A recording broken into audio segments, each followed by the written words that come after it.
Jackie Grant here. So we've got the free event tonight happening now on 5 tips on how to lose weight without dieting.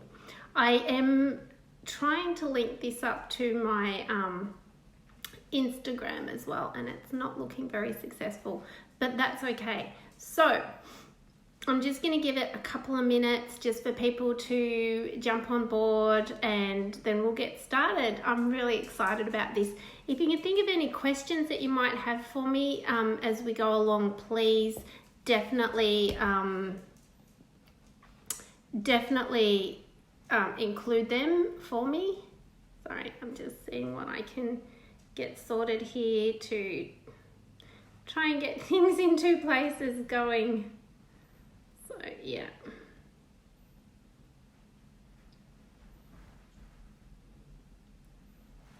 I'm a little bit excited about this one tonight. Okay. It's not quite working the way I wanted it to, but that's all right. All right, so I'm going to get started. So I decided to do this seminar online here for each of you because I could go to a venue and you wouldn't be able to come because you live in a different country, and I really wanted to honor each of you that is supporting me. So tonight we're talking about 5 tips on how to lose weight without dieting. I'm excited. The first tip that I'd like you to be aware of is your mindset, your approach and your thoughts to food. One of the things that I found when I was overweight, and my clients find this now, is that when you say to somebody, you can't have chocolate, you can't have cake, you can't have chips, you can't eat this, you can't eat that, what's the first thing that happens? You want it. You want that food, that thing. It's the same as if I said to you and you don't exercise and I said, you need to exercise. You're not going to want to do it. There's going to be resistance. And food is exactly the same. It's the same when we say you can't have something, just as when we say we'd like you to eat more salad and less cakes. I know that even if somebody said that to me today, I'd look at them and think, okay, whatever, like, yeah, sure. And then I'd go ahead and do my own thing. Now, today, I probably do eat more salad than cake, but once upon a time, I didn't. Once upon a time, muffins, cakes, chocolate, and chips were my go-to foods because my mindset was on nobody's going to tell me what to do and I'm going to eat what I want. And then I was in denial about eating those foods. Or I thought, just once, just today I'll have it just a little bit today and a little bit groove, and then it became the whole muffin. So mindset, your attitude, your approach to food, what you make it mean. I'm going to let that just sit for a minute because it's important that you understand what food means to you. For some people, food is a very social, loving, nurturing time. It's time with family, it's time with friends, loved ones, and it's a lot of fun. So eating is fun, joyful, and connecting.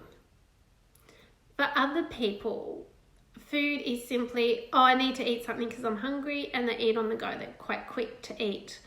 And that brings me to mindfulness with eating. So part of your mindset is mindfulness as well. Not only your thoughts around food and what you enjoy and what you can have and what you can't have according to someone. It is about eating slowly, tasting the food, noticing the taste, the texture, the smell. So tip 1 tonight is on your mindset and your mindfulness. Eating slowly, enjoying it, and noticing if you actually enjoy it. I had a client who wanted to lose weight, and she said every night she sits down and watches TV and she eats chocolate. And I said, how much chocolate do you eat? And she said, the whole block, so it's about that big. I said, do you eat that by yourself? And she said, no, I share that with my daughter, but I sit, we break off it, we're watching TV and we eat some chocolate. And I went, I said, what if you still ate your chocolate, but in a different way? And she looked at me. She said, well, my doctor says I should lose weight. And I said, okay, so we're not going to dispute that. She said, but chocolate's the only bad thing I eat. And I said, well, chocolate's not bad. It's not always good, but it's not bad. So what I got her to do was to break off 2 of the small squares. So they're about that big. Oh, no, about that big. 2 of those small squares, put it on a plate, put it next to her. So when she was sitting watching TV, she still had that part of the routine there. And then I said, what if you eat your chocolate in the ad? Because she was sitting watching the TV show, eating her chocolate into the show, talking to her daughter.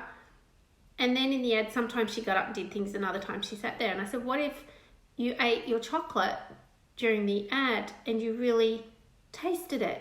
You took small bites and you found out all the different flavors in that chocolate. She said, well, I want to lose weight, so yes, I'll give that a go. She came back to me a month later. She had let go of 5 kilos in 4 weeks. She was so proud of herself. And she said, Jackie, I've lost weight. And I said, yes, I can see that. It's great. She said, yes. She said, you know what I did? And I said, tell me. And what she had done was what I suggested. She took those 2 little squares of chocolate, the rest sat in the fridge, and with that, she ate it during the ad. And she said, you know what I found? And I said, no, tell me. She said, I don't like chocolate. And I went, what do you mean you don't like chocolate? She said, no, I don't like chocolate anymore.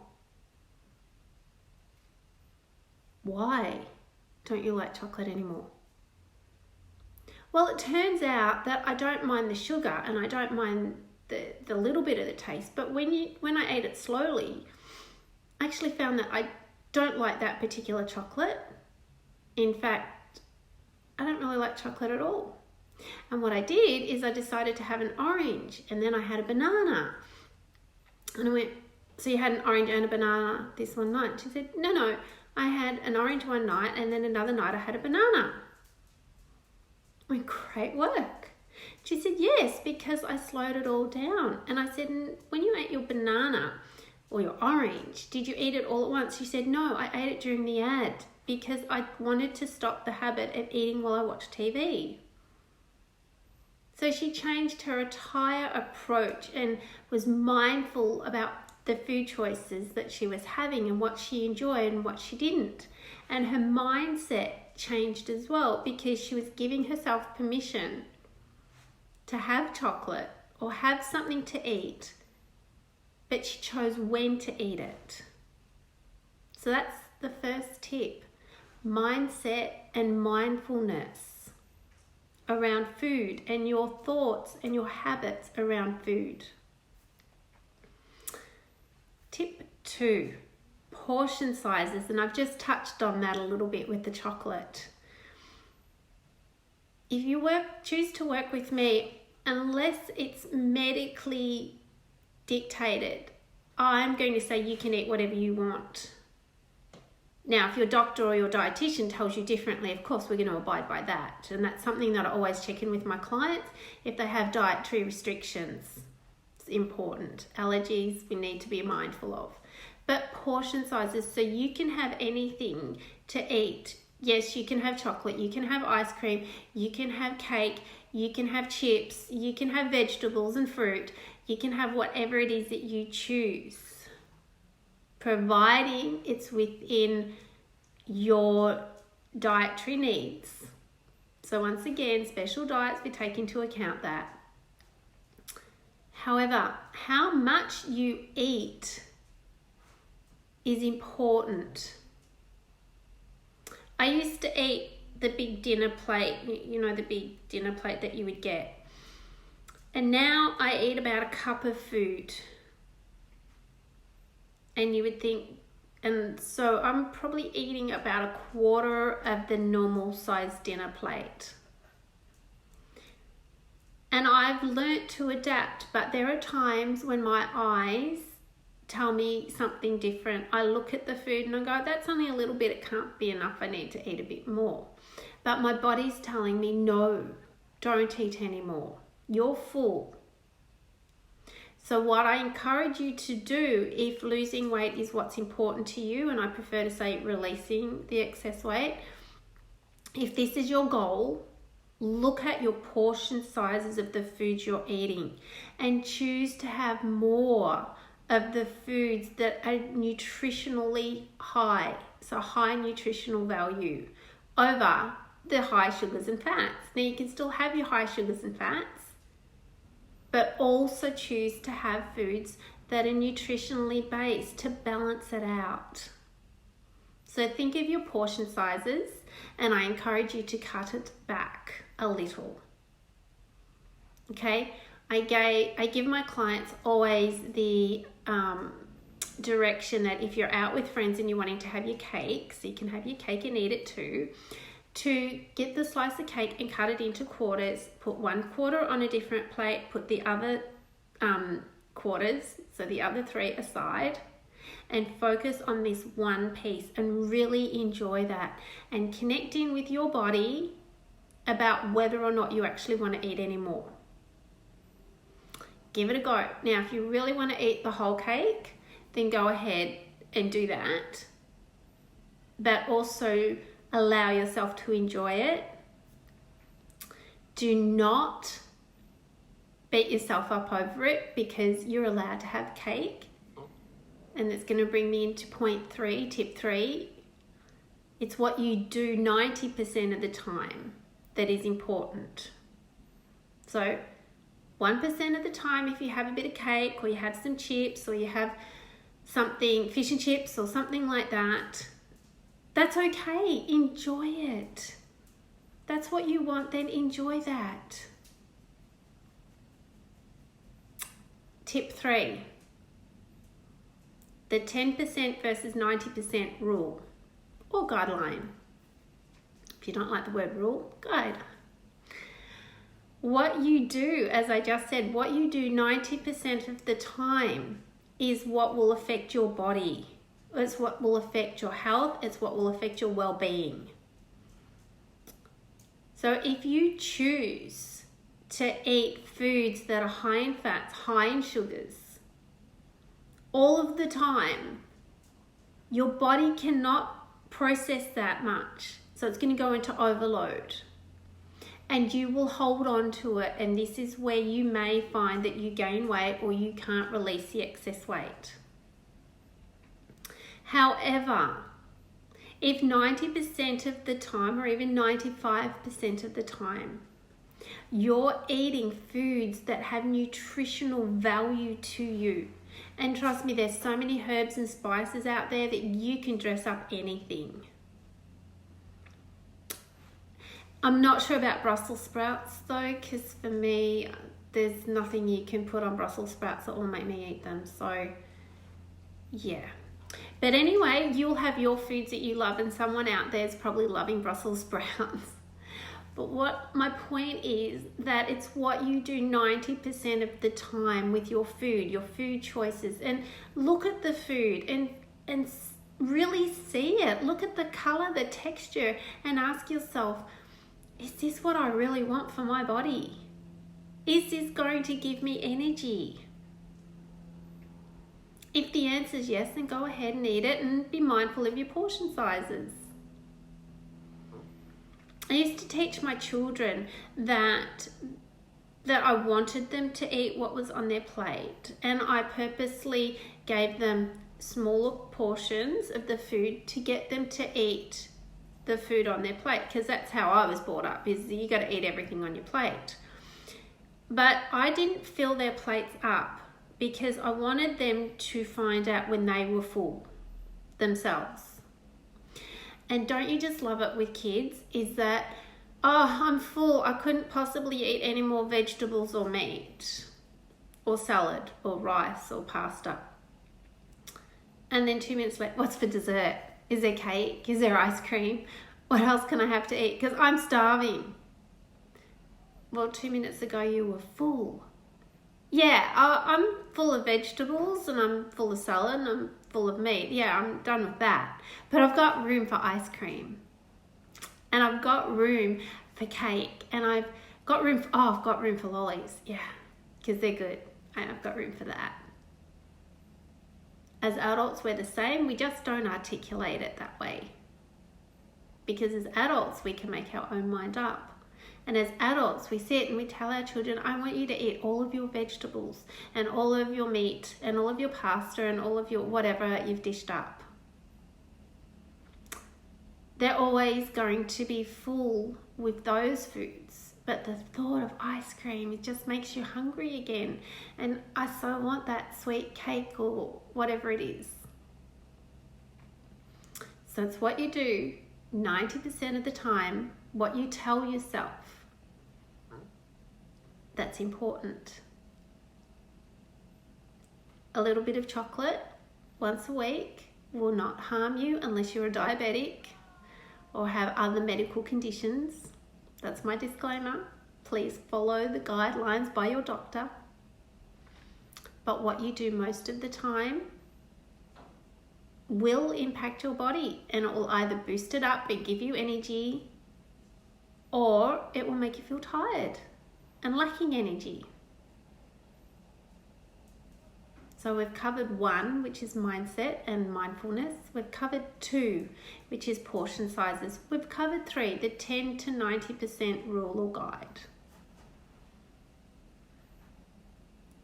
Number 4 is move your body.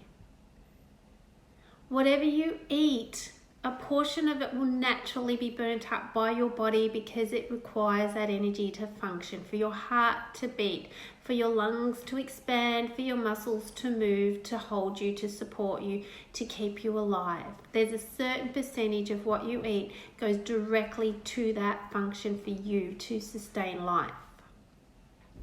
Everything else to that is excess. Everything else in addition to that and the food that you've eaten and you've brought into your body, because this is simple mathematics, by the way, the amount of food and calories you put into your body, if you don't use it, it sits there. It's a little bit like when you make a drink. You've made a cup of coffee or tea or whatever it is, and you have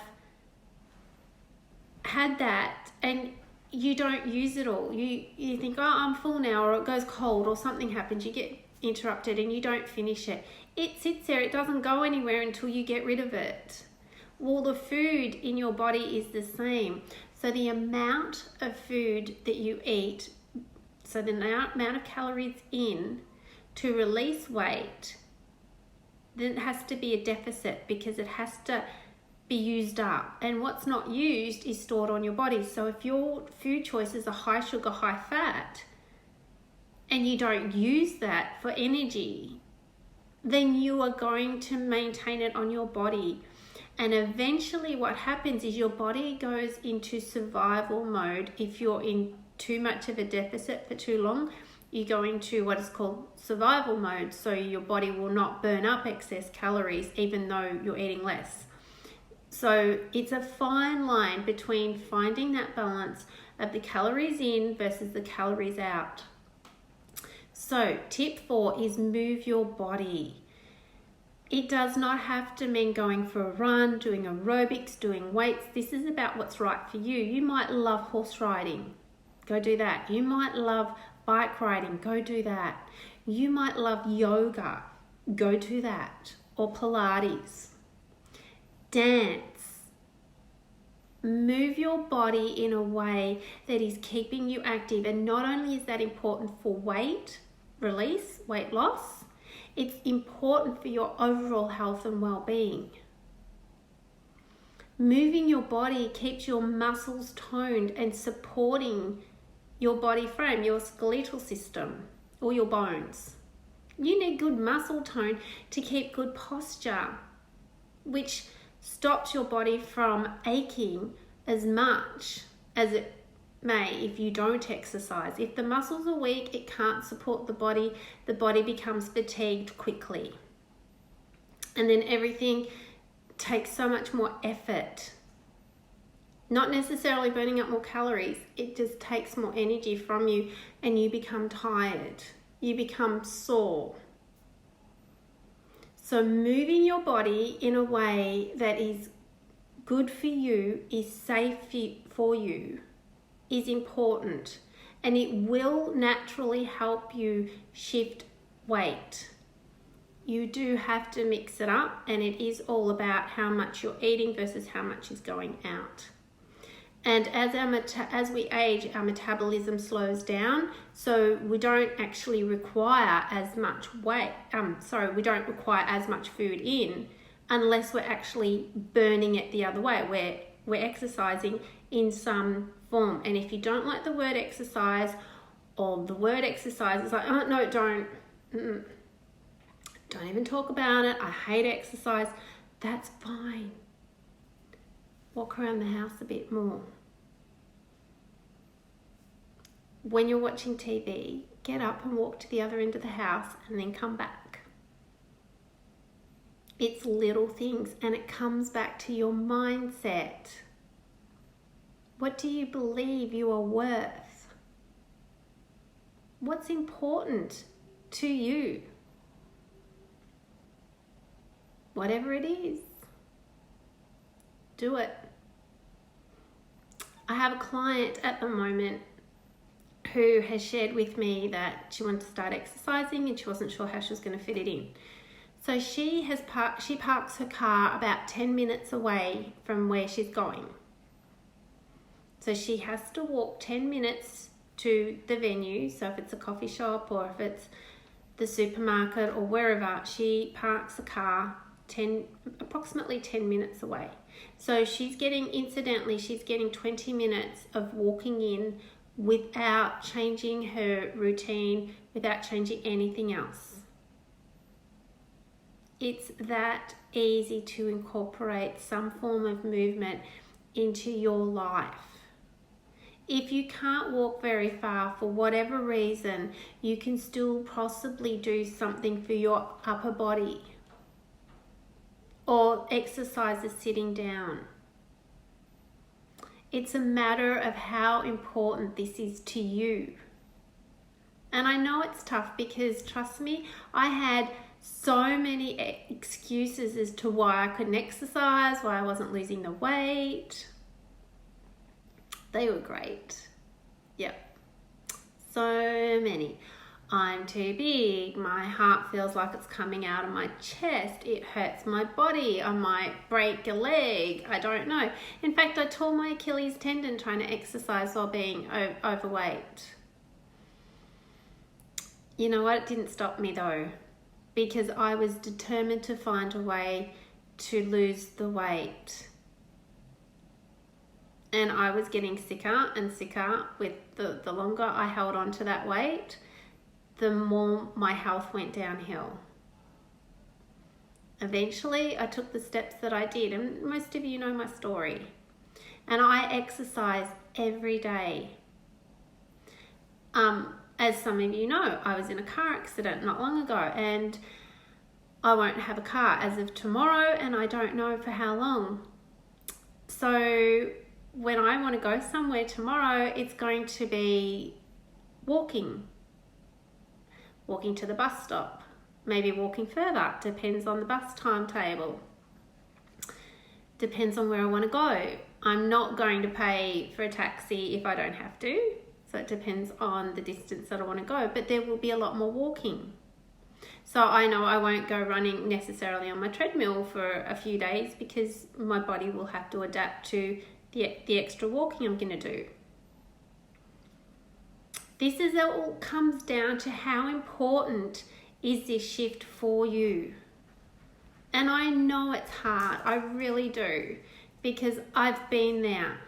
And every day is a choice. Every day is a choice for you what food you eat. Every day is a choice for what exercise that you take.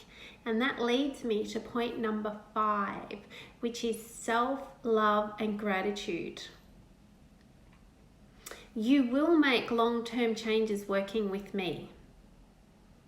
There's no doubt at all. You will definitely make those long-term changes. They will stay with you until you choose to change them. I guarantee my program. More importantly, I believe in you and that you can make these changes. Sure, I'm here to support you and work with you. It's about how much you love you and how willing you are to invest in you. To know that you're going to feel uncomfortable at times and to be okay with that. To be grateful for the experience. To be grateful for where you are right now in your life, because you are a beautiful person. And to really connect with how much you love you right now. It took me a long time to understand the importance of self-love and gratitude in making changes. But once I did, I've embraced it.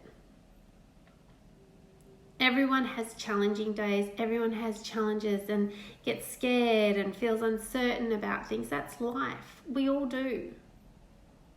It comes down to the support network you have, and it comes down to how important the change is for you. How important is it for you to be fit and healthy and vibrant and full of energy? How much do you love who you are right now? How worthy do you feel you are to have the life that you want for you? I believe that you are so worthy of having the success that you want.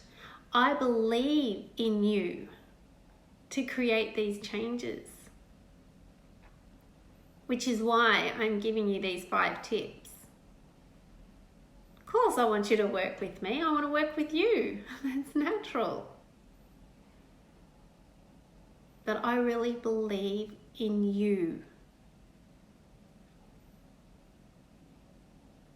So let me recap. The 5 tips to losing weight and exercising without dieting, without giving up the food that you love, is mindset and mindfulness. Number 2. Got it? What's number 2? Number 2 is your portion sizes. Number 3, the 10% versus the 90% rule.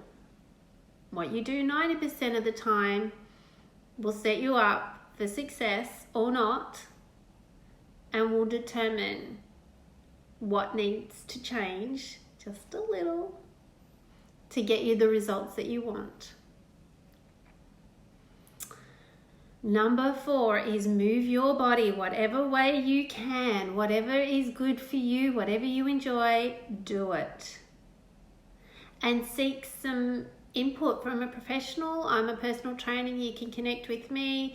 There's other professionals out there such as exercise physiologist, physiotherapist, your GP, lots of resources, yoga studios, Pilates studios, an abundance of resources out there, but you've already got access to one, which is me. So I'm here. So ask me some questions around your movement and we'll talk about it.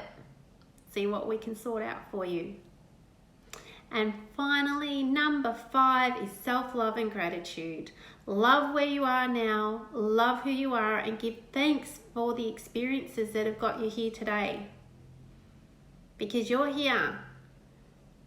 And where you go for the future and what happens is entirely up to you, and I'm here to support you. So thanks for watching. Thanks for tuning in, and send me any messages. I'm so glad to have had this opportunity to do this with you tonight. All right, guys, have an amazing day, evening, whatever you're up to, and we'll connect in soon. Bye for now.